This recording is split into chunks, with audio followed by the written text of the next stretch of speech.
MDG TV, une chaîne Wint pour la cause de Christ. Mafuta Yasika, Mafuta Yasika, Mafuta Yasika.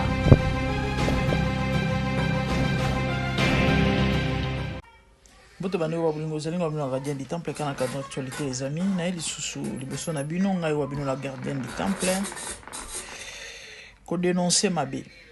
Les amis, certainement vous vous rappelez na salaki vidéo moko émission moko plus ou moins 3 jours passé awa na suka na ngona ebisa bino to sunga ndeko oyo mutombo Israël musala osala eza munene e ya makasi aosunga bato e bato mitema mabe balingaka bongo te misu ya bato mabe ezotala ye mabe et du coup posa na bango ezali baboma ye ba éliminer ye a existé te. Il y a plus ou moins trop quelques semaines passées ou quelques jours bomonaki bato bele bomonaki na Facebook na réseaux sociaux mwana oyo garçon ya 1m43 oyo pygmée oyo na kombo ya Louis France soi-disant journaliste azanga éthique oyo na ba français alobaka na ebité elobamaka wapi na 21e siècle oyo na journalisme na ebité sobino bosubo yoka to pe boyoka ba français au garçon alobaka ma mibenga intellectuel abeta to l'intellectuel je sais pas tanga côté nini a s'acharnaki na Israël a fingié a dénigré a koti même ti na vie privée na ye a raconté ba bêtises a lobi ba mambo ya lokuta ba diffamation sur la personne qui a financé la violence, a financé la mabé, a soutenu la mabé.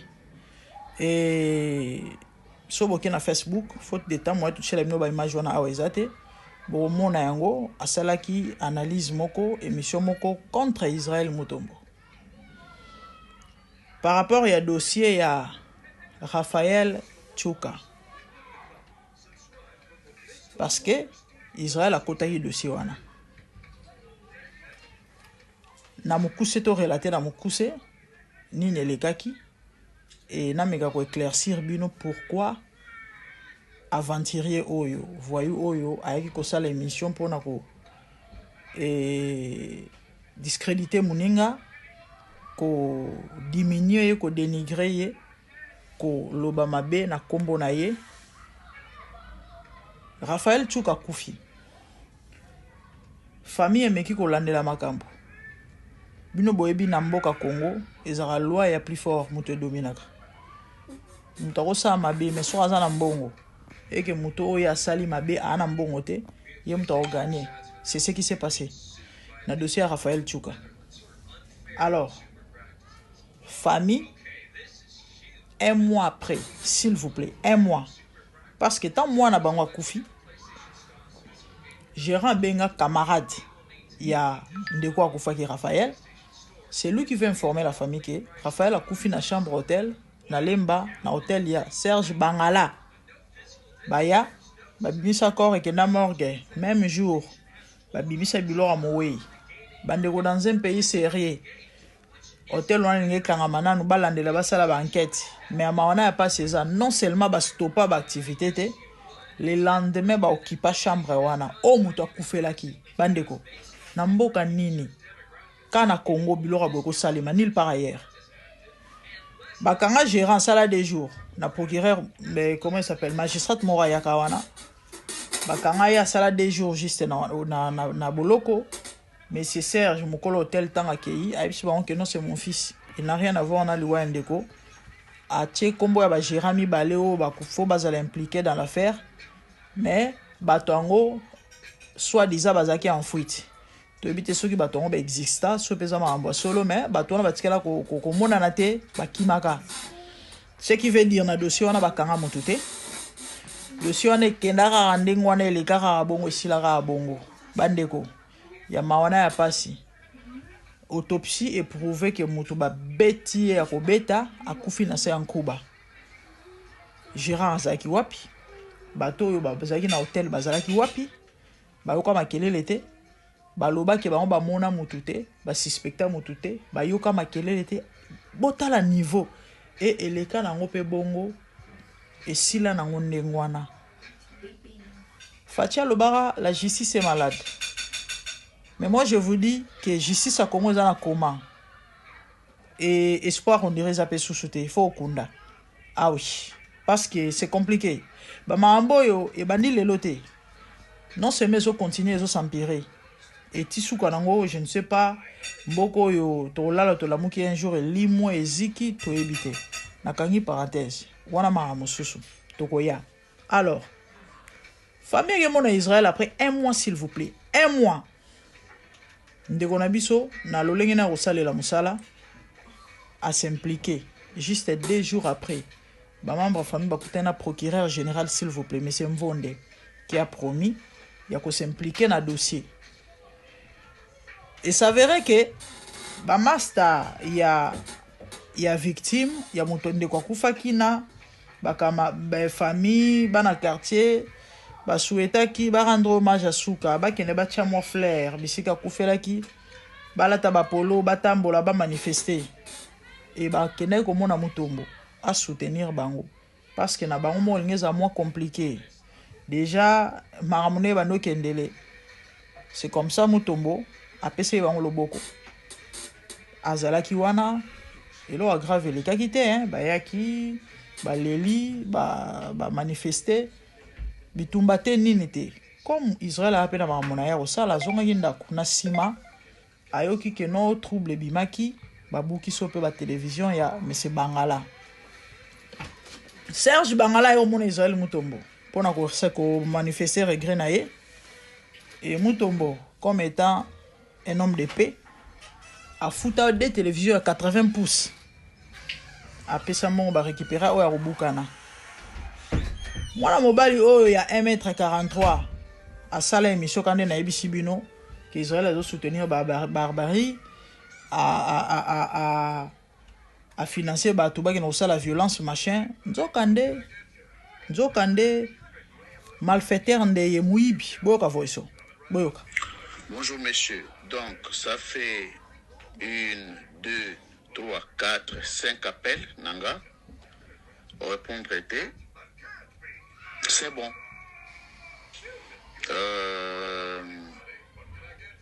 Narosa là-haut, Naromona. Ok? Gardez au Yuzanango comme engagement. On a peine à garder au Nanango comme document. Comme ça, merci. Parce que c'est pas correct de ta part. C'est malhonnête. Hein, Ndeko. Aux engagement à Moutou, tu ne veux pas respecter. C'est grave. Oui, bien, aux hommes la tête, tu sais pas. Ok. C'est bon. On a bien sauté. Voilà, bah, voix, ça il y a menace. Moi, quand tu as bien union sur Zate, et on a capturé les binos des charges à Serge Bangala, Nini. Garçon a moukoussé à pigment qui n'a au monde à Serge Bangala pour nous l'obanaïke. A payé $10,000 pour ça la sale job ou à salaki à finga motombo. De quoi on a bien un bonté. Bah kakoli basuki na 2,000 par rapport à des charges même on a moni à. Bah pesa et l'autre côté, à gagner au sam sala au félé.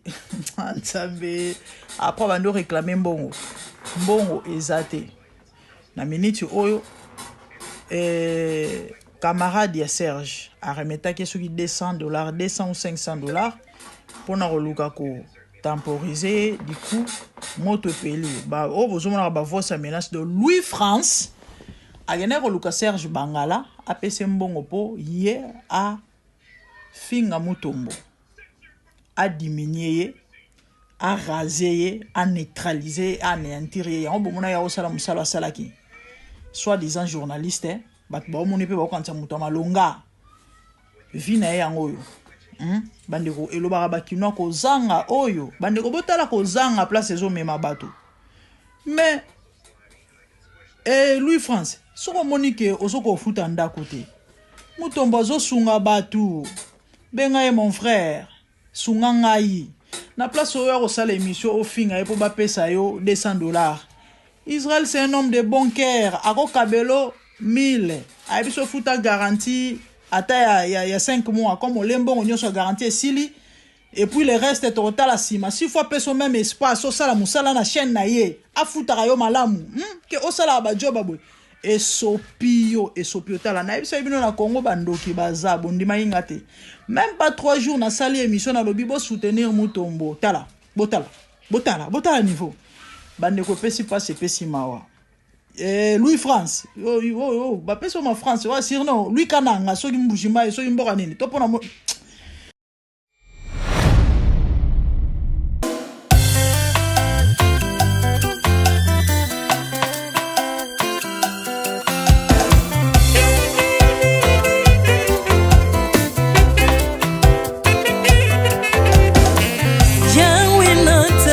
mokili oyo na monite natangi na histoire ya monde na monite naluki na yemba pete toze pour passer Seigneur je n'ai pas pris non plus entendu parler oui akokalala yo Yesu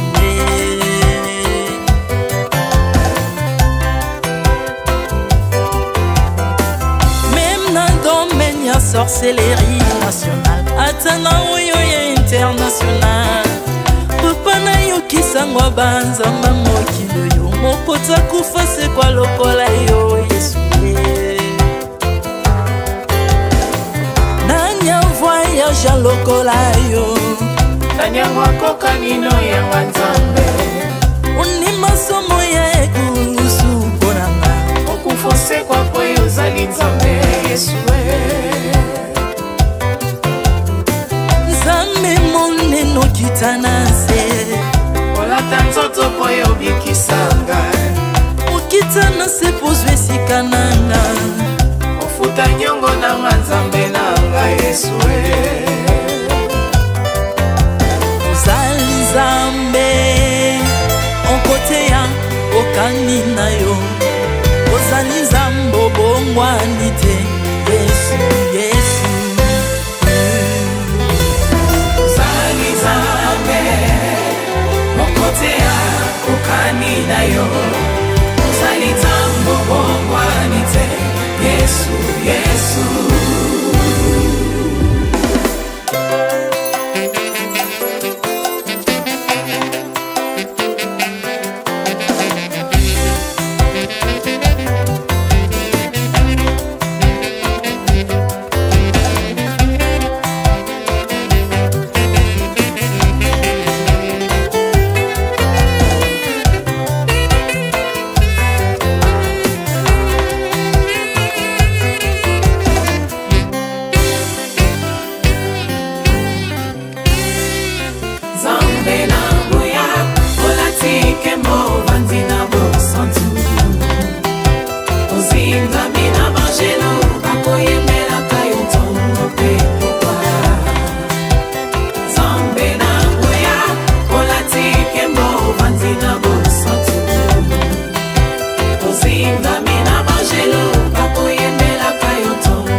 Ozali nzambe na bomoi papa Ozali nzambe na bomoi yawe Ozali kondi oyo esimba bomoi nanga Ozali nzambe oyo abikisa maladi nakokende wapi nzambe soki na yo te likolo evangelo na yo yawe mabele nyotelo na yo Ozali nzambe Ozali nzambe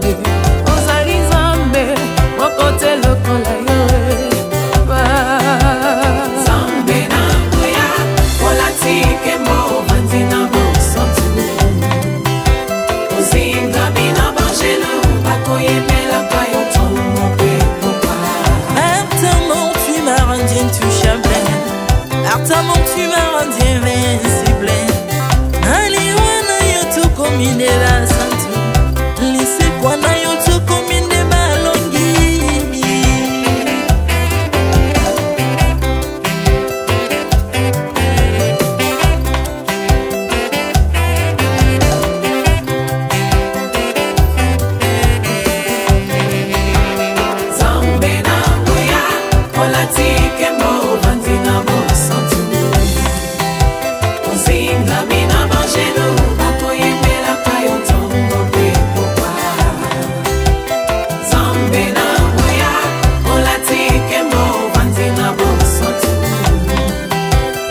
Ingami na Angelo akoyembelaka yo ntongo mpe pokwa.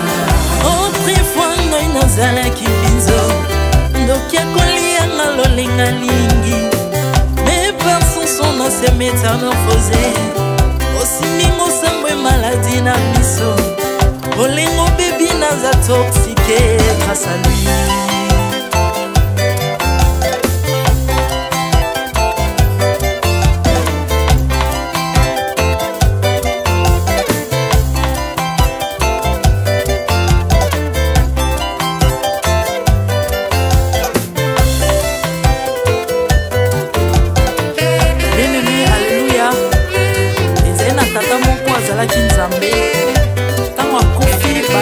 balobi ke non akosekwa ponzamba bakristo basekwa alors ko bafacilite lisekwa na ye bakunda ye mutu libanda otanga kolamuka abimaki mbala moko mais comme nzambe na biso alinga kokambola gloire na moto te lobi nango na ntongo baya kokuta bangulu basepelisa mutu ya nzambe na bango yango bien aimé bato wana bakoma oyo biso toliaka ngulu te oyo milimo mabe ekotaka na ngulu so bino boliaka ngulu te po milimo mabe ekota na ngulu bomelaka mai te po milimo mabe ekotaka na mai yango tokumisa nzambe po akufa asekwa avandi na loboko ya tata mpona konika sebe mpona nga na yo